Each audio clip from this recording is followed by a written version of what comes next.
presented by ACS Music. Music by Amit Gupta.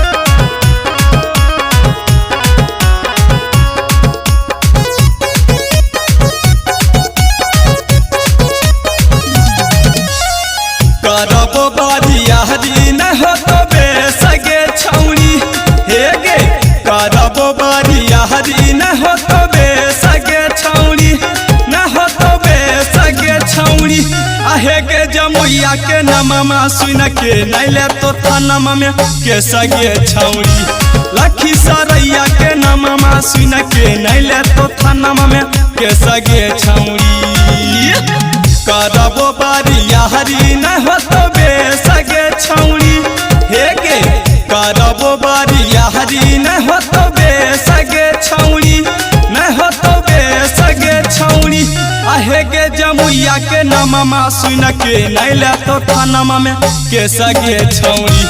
Lakhi Saraiya के नममा सुन के नैले तो थानमा में के सगे छौड़ी मिक्स बाय दुलारा रिकॉर्डिंग स्टूडियो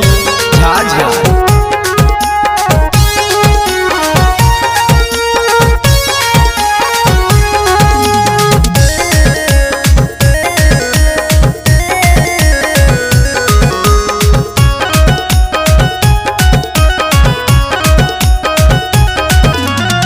नवादा नालंदा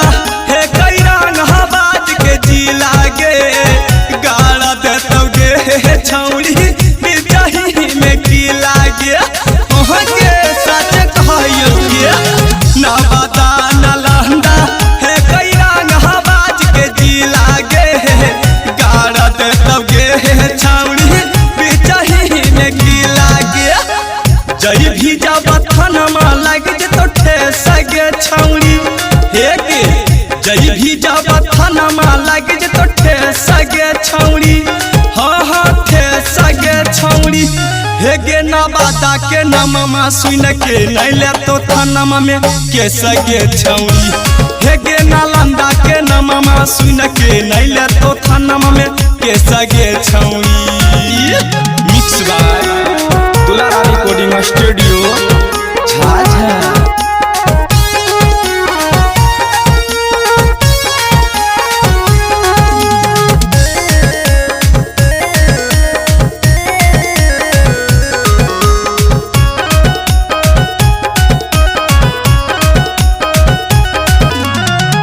प्यार से हम कहा हियो बात हियाले महन गे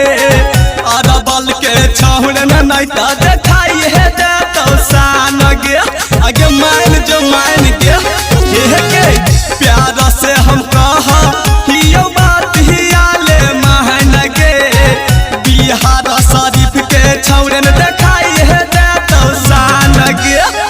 अमर चितिया सिकाना पर न हो तो के सगे छौड़ी हो गे छोटू बिहारी यादव पर न हो तो के सगे छौड़ी न हो तो के सगे छौड़ी हे गे सखपुरा के नममा सुन के नैले तो थानमा में के सगे छौड़ी हे गे राजौली के नममा सुन के नैले तो थानमा में के सगे छौड़ी करबो बारियारी न हो तो बेसगे छौड़ी हे गे करबो बारियारी न हो तो बेसगे छौड़ी न हो तो बेसगे छौड़ी हे गे मुंगेर के नममा सुन के नैले तो थानमा में के सगे छौड़ी हे गे बाका के नममा सुन के नैले तो थानमा में के सगे छौड़ी करबो बारियारी न हो तो बेसगे छौड़ी हो गे करबो बारियारी न हो तो बेसगे छौड़ी न हो तो बेसगे छौड़ी हे गे जमुइया के नममा सुन के नैले तो थानमा में के सगे छौड़ी लखी सरैया के नममा सुन के नैले तो थानमा में के सगे छौड़ी।